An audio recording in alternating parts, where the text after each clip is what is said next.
بسم اللہ الرحمن الرحیم۔ السلام علیکم، میں ہوں آصف نثار غیاثی۔ افغانستان کے حوالے سے اہم خبر آئی ہے اور اس کے 4 پڑوسیوں نے اس کو خبردار کر دیا ہے، اس کو مشورہ بھی دے دیا ہے اور اس کو کہہ دیا ہے کہ وہ ابھی اچھا بچہ بن کر رہنے کے لیے تیار ہو جائیں۔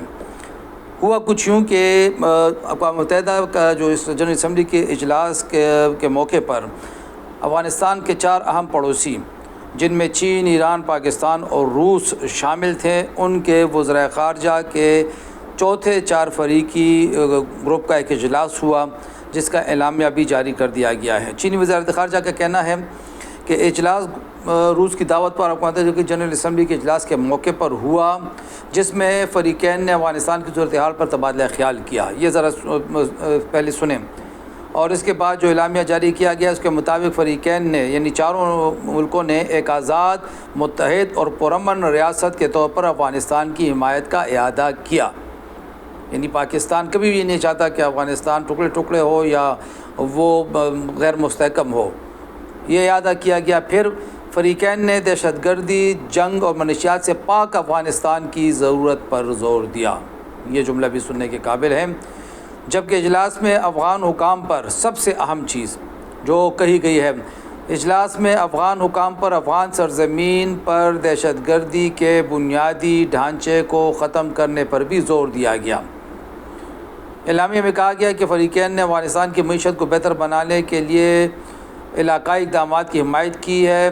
پاکستان اور افغانستان کے معاملات پر بھی غور کیا گیا۔ افغانستان کے ساتھ اقتصادی روابط کو جاری رکھنے کی حکمت پر زور دیا اور ساتھ میں انہوں نے افغان پناہ گزینوں کو وطن واپسی میں سہولت فراہم کرنے، لڑکیوں کی تعلیم اور معاشی مواقع تک رسائی پر بھی زور دیا۔ اس کے جواب میں ہم جب دیکھتے ہیں افغان حکومت کی طرف سے جو جواب آتا ہے، تو افغانستان کی عبوری حکومت کے ترجمان نے واضح کیا ہے کہ افغانستان کی سرزمین کسی دوسرے ملک کے خلاف استعمال ہونے نہیں دی جائے گی، اور ان کا یہ بھی کہنا ہے کہ افغانستان میں کسی غیر ملکی فوجی اڈے کے خلاف بیان کا خیر مقدم ہم کرتے ہیں۔ ان کا یہ بھی کہنا تھا کہ غیر ملکی فوجی اڈے کے قیام کے خلاف بیان کا خیر مقدم کے ساتھ ساتھ ہم یہ یقین دہانی کراتے ہیں کہ افغانستان کی سرزمین کسی دوسرے ملک کے خلاف استعمال نہیں ہونے دی جائے گی۔ افغانستان میں کسی مسلح گروہ کو سرگرمیوں کی اجازت نہیں دی گئی۔ یہ بات بے بنیاد ہے کہ افغانستان سے دوسرے ممالک کو کوئی خطرہ لاحق ہے۔ 4 اہم پڑوسی اب افغانستان میں، روس اگرچہ براہ راست پڑوسی نہیں ہے لیکن ہمسایہ کم کہہ سکتے ہیں، لیکن ایران کی، چین کی، پاکستان کی سرحدیں لگتی ہیں، اور ان میں 2 مسلمان ممالک ہیں، 2 غیر مسلم ہیں۔ جو غیر مسلم ممالک ہیں وہ سپر پاور ہیں، وہ ویٹو پاورز ہیں۔ چاروں نے اس بات پہ زور دیا کہ افغان حکومت جو وہاں پہ دہشت گردی کا ڈھانچہ ہے، یعنی صاف مطلب اس کا یہ ہے کہ وہاں پہ جو دہشت گرد تنظیمیں موجود ہیں، ان کا جو نیٹ ورک کام کر رہا ہے، ان کے جو لوگ ہیں، ان کے جو چندے اکٹھے ہو رہے ہیں، وہاں سے جو چیزیں آپریٹ ہوتی ہیں، اب اس کو بند ہو جانا چاہیے۔ سفارتی زبان میں ان کو بڑے طریقے کے ساتھ سمجھا دیا گیا ہے کہ بھائی روس، چین، پاکستان، ایران اس بات پہ متفق ہیں کہ افغانستان ایک مستحکم ملک رہے، خوشحال ملک رہے، ترقی کرے، وہاں پہ غیر ملکی مداخلت نہ ہو۔ یعنی باگرام ایئر بیس کے معاملے پہ افغانستان کی حمایت کی گئی، لیکن ساتھ میں یہ واضح کیا گیا کہ افغانستان کو دہشت گردی کے ڈھانچے سے اپنے وجود کو پاک کرنا ہوگا۔ پاکستان روز اول سے یہ کہتا آ رہا ہے۔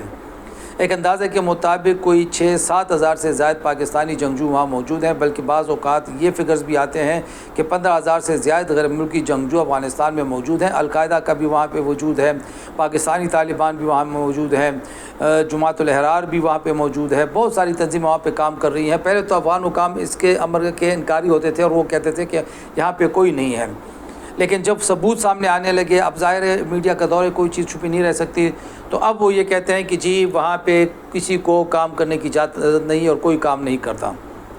بہرحال ہمیں یہ بھی معلوم ہے ذرائع سے کہ افغان حکومت نے پاکستانی طالبان پہ بھی ٹھیک ٹھاک دباؤ بڑھا دیا ہے۔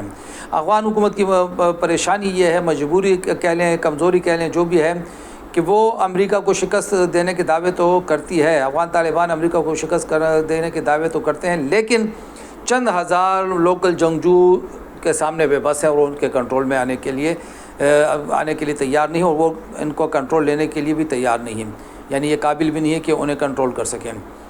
اور یہ وجہ بھی بیان کی جاتی ہے کہ خود افغان طالبان کے ہزاروں جنگجو اب بے روزگاری کے باعث ان دہشت گرد تنظیموں کے ساتھ اٹھنے بیٹھنے لگے ہیں، اور یہ خود افغانستان کے لیے بہت بڑا خطرہ بنتے جا رہے ہیں۔ تو اب افغان حکومت کو فیصلہ کرنا ہے کہ 4 پڑوسی ممالک کی نصیحت اور مشورے پہ عمل کرنا ہے، یا ان کو ناراض کرتے ہوئے وہ جو ان کے ہاں دہشت گردی کا ایک ڈھانچہ ہے وہ اس کو قائم رکھنے دیتے ہیں، کیونکہ یہ بھی معلوم ہوا ہے، یہ خبریں بھی آئی ہیں کہ القاعدہ کے سربراہ سیف العدل افغانستان میں موجود ہیں۔